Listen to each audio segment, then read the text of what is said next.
Hey guys, good morning guys. Kagagising natin guys. Sama na ang pakiramdam natin ngayon. Dahil sa anxiety.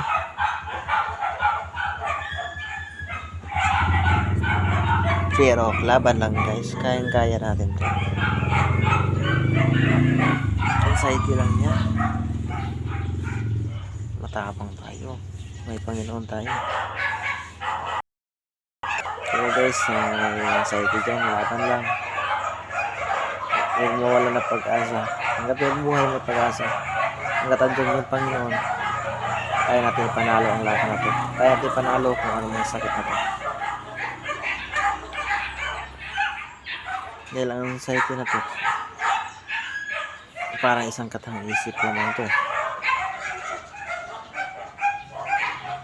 Na balang araw,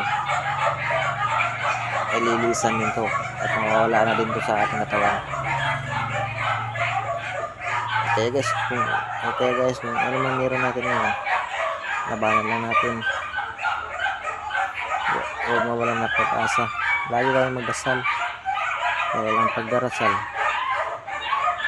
ang siyang tulay sa ating pagaling.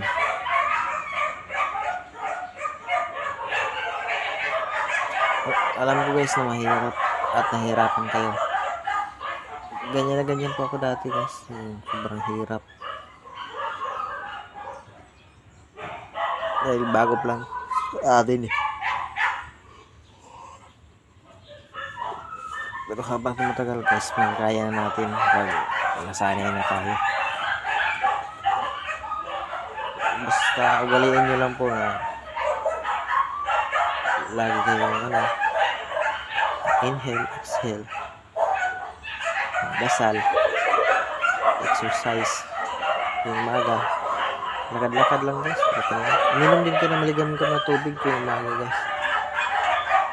Malaking tulong din yun sa aming katawan, lalo na pag may acid reflux. Kasi pag may acid reflux, ganun parang init ng katawan mo. Ay, kasama din yung sa anxiety yung acid, pagkakaroon ng acid reflux. Kaya guys, huwag kayong matakot dyan sa anxiety na yun. Lagi yung isipin, anxiety lang yun. At kayang-kaya natin lagpasan yun. Manalo lang guys sa Panginoon. Trust the process of God. Kaya guys, kakatatag tayo lahat.